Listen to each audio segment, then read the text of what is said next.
If you're a fan of Robert Downey Jr., then this video is for you. Today I'm gonna tell you 5 interesting facts about RDJ that you have never heard before.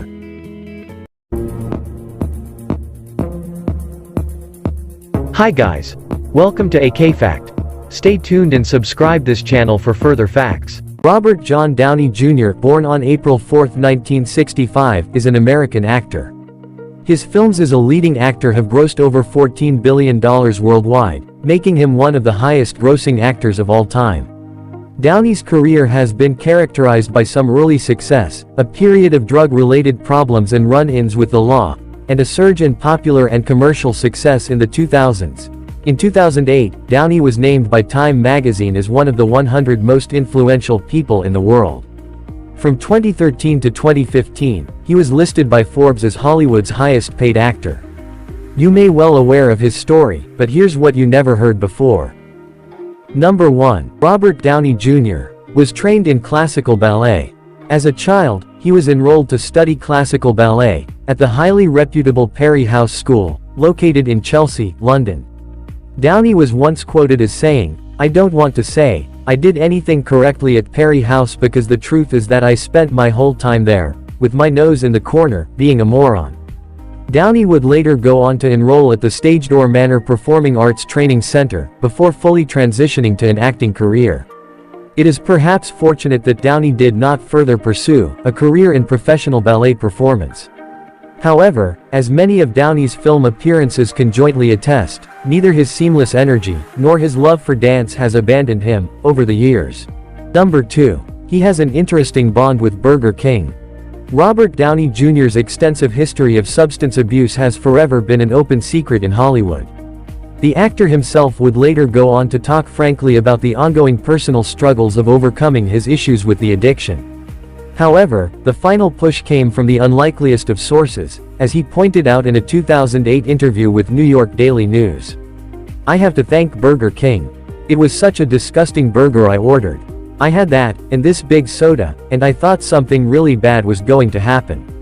Burger King would be one of the most prominent advertising partners behind RDJ's 2008's Iron Man debut. Midway into the film, there is a scene where Tony Stark, having just returned to the United States after being held prisoner for months in a terrorist camp, refuses point-blank to go to the hospital, and instead demands 2 things: to hold a press conference, and before that, to get an American burger. He then appears in the next scene eating a Burger King burger.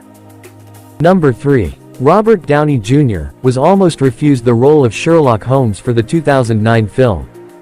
While Robert Downey Jr.'s indisputably most famous role is as Tony Stark, Iron Man in the MCU, his starring role in Guy Ritchie's brilliantly unorthodox reinvention of Arthur Conan Doyle's literary character allowed the actor to more fully explore his dramatic and comedic talents outside of the constraints imposed by the more bombastic MCU films.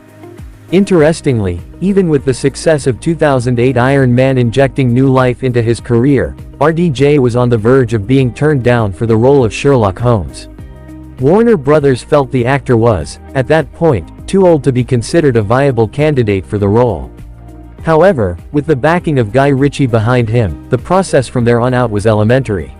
Number 4. Robert Downey Jr. often insists on doing his own stunts. Many action stars enjoy doing their own stunts from time to time, despite the risks involved, and RDJ is no exception.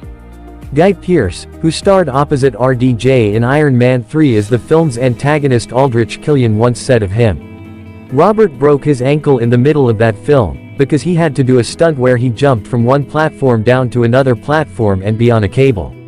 They wanted to rehearse it and he said, 'I don't need to rehearse it.' And he jumped and the guy holding the cable wasn't sort of ready or something and he landed hard and he broke his ankle. So the film sort of shut down for like 5 or 6 weeks. Sometimes, when making a film, certain delays are unavoidable. However, breaking for a month and a half because your main star and stunt coordinator didn't coordinate very well, probably is something to be avoided during the filming process." Number 5. His paycheck for Iron Man wasn't as high as you may think. RDJ's income has steadily grown in the years to the point where many people often forget that, during his initial resurgence with Iron Man back in 2008, he was paid less than $1 million for his starring role. Specifically, he was paid $500,000. However, this would quickly change with the subsequent release of Iron Man 2 in 2010, for which he earned a total of over $10 million. Over the following years, this amount would continue to grow, owing in large part due to the fact that RDJ's contract granted him a locked 8% percentage point of the film's total gross.